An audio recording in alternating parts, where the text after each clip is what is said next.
Justice Himanshu Joshi ji, justice Anand Singh बरावत जी, इस अवसर पर हमारी माननीय विधायक श्रीमती मालिनी गौड़ जी, माननीय विधायक मधु वर्मा जी, माननीय विधायक गोलू शुक्ला जी, श्रीमान डॉक्टर निशांत खरे जी, श्रीमान गौरव रणदीवे जी, सावन सोनकर जी, प्रताप करोसिया जी, श्रवण चावड़ा जी, इसी ही कार्यक्रम में अभी थोड़ी देर पहले तक जिन्होंने अपनी प्रस्तुति दी, ब्रजेश ब्रज जी और 150 कलाकारों के साथ वंदे मातरम की 150वीं जयंती मनाने के लिए अपनी कला साधना के माध्यम से अद्भुत प्रस्तुति देने वाले मान्यवर कमल कामले जी, माननीय संतोष सूद जी और उनकी पूरी मित्र मंडली, इस अवसर पर मौजूद सभी इंदौर के सभी सम्मानीय भाइयों बहनों, पत्रकार साथियों, मां अहिल्या की इस नगरी में आज उनकी 301वीं जयंती के अवसर पर जितने विविध कार्यक्रम में मैं शामिल हुआ, मुझे वास्तव में अपने मध्य प्रदेश के उस गौरवशाली अतीत का वो जो 300 साल पुराना इतिहास, कहां एक कठिन दौर वाला समय लेकिन हमारी एक शासिका ने अपने जीवन काल के विविध पक्षों से सच में अहिल्या महारानी ने राम राज्य की याद दिला दी। हम उनका वंदन करें, अभिनंदन करें। उनके लिए युगों युगों तक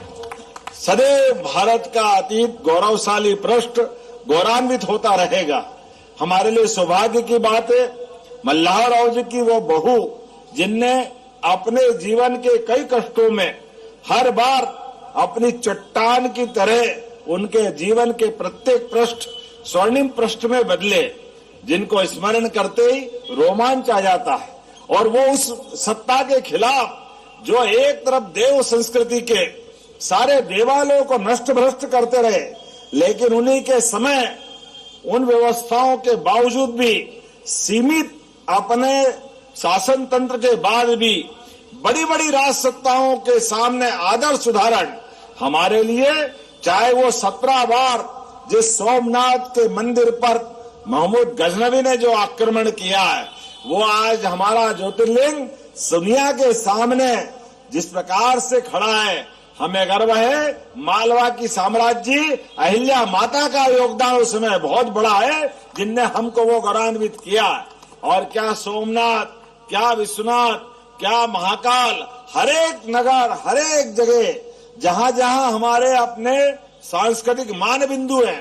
प्रत्येक स्थान पर उनके जीवन के माध्यम से उनके द्वारा किए गए कामों की कीर्ति गाथाएं दुनिया पढ़ रही है। आज के इस अवसर पर जब यहाँ अहिल्या महारानी की जयंती का वर्ष है, मैं एक बार फिर अपनी ओर से नगर निगम को बधाई देना चाहूंगा, अवोम संस्था को बधाई देना चाहूंगा। वो सच में शासन के तंत्रों के बलबूते पर हमारे लिए अहिल्या उत्सव की आनंद की और छटा निखरती है, जब 2 न्याय मूर्ति का भी हमारे अपने इस मंच से सम्मान करते हुए हम सबको अत्यंत आनंद आता है। लोकतंत्र में न्यायालय का जो सम्मान है, न्यायाधीश की जो अपनी मर्यादा के बावजूद भी जो जिनके माध्यम से लोकतंत्र हमारे लिए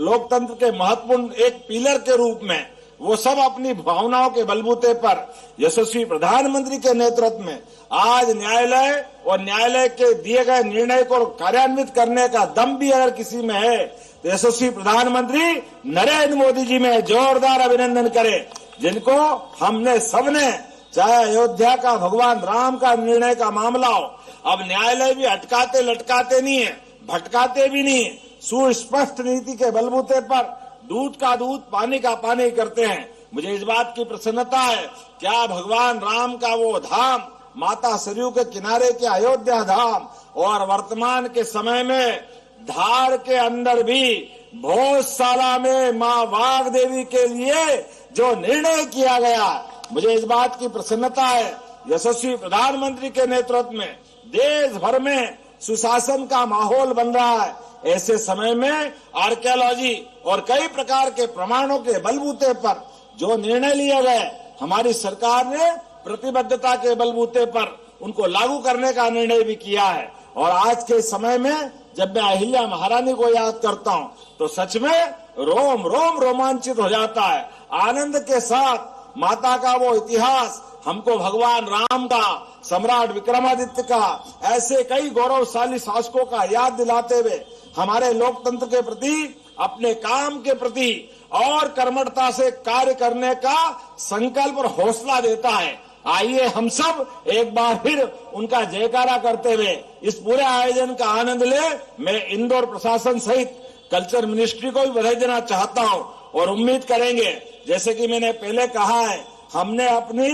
कैबिनेट भी 300वीं जयंती के अवसर पर महेश्वर और राजवाड़ा में भी की थी। और केवल ये नहीं, इसके अलावा भी यहाँ की बटालियन का नाम भी महारानी अहिल्याबाई के नाम पर, नंबर 1 की बटालियन हमने महारानी अहिल्याबाई के नाम पे किया है। ये उनका गौरवशाली उस समय का योगदान को स्मरण करने का तरीका है। बोलने के लिए मैं बहुत देर बोल सकता हूं, लेकिन सच में बहुत सारे कार्यक्रम करते हुए अभी यहां से निकल करके कुछ और भी कार्यक्रम बाकी है। थोड़े विलंब हुआ है, लेकिन फिर भी माँ के लिए हम सबके मन में वो भाव है, जिस भाव के कारण से ये हमारे लिए इंदौर होलकर साम्राज्य नहीं। मुझे प्रसन्नता है, थोड़े दिन पहले ही मैं महेश्वर में महाराष्ट्र सरकार द्वारा, जहां अहिल्या महारानी का मायका था, जहां उनका जन्म हुआ, महाराष्ट्र सरकार ने भी जो विविध कार्यक्रम किए, मैं आपके माध्यम से महाराष्ट्र के मुख्यमंत्री को भी बधाई देना चाहूंगा, जिनके माध्यम से अहिल्या महारानी का वो गौरवशाली जन्म स्थान और कई प्रकार के कामों को उनने भी करने का क्रम जारी किया। जब ताली बजाना तो दिल खोल के बजाओ, आनंद के साथ बजाओ। हमारे लिए सौभाग्य की बात है, ये आयोजनों के साथ अपने इंदौर की छटा बदलते दौर में भी हर बार की तरह और अलग प्रकार से निकल के आएगी। मैं अपनी ओर से एक बार फिर आप सबको अहिल्या महारानी के जन्मोत्सव की बधाई देते हुए अपनी बात को विराम देता हूं। मेरे साथ बोलो, जय जय श्री राम, भारत माता की। बहुत बहुत धन्यवाद। बहुत बहुत धन्यवाद आदरणीय। और अब संकीर्तन, भजन, जेमिंग मेला की भी प्रस्तुति भी होगी। माननीय नंदकिशोर पहाड़िया जी भी स्वागत कर रहे हैं माननीय मुख्यमंत्री महोदय जी का। आपका सर बहुत बहुत धन्यवाद। और अभी आपके लिए संकीर्तन 4 टीमों द्वारा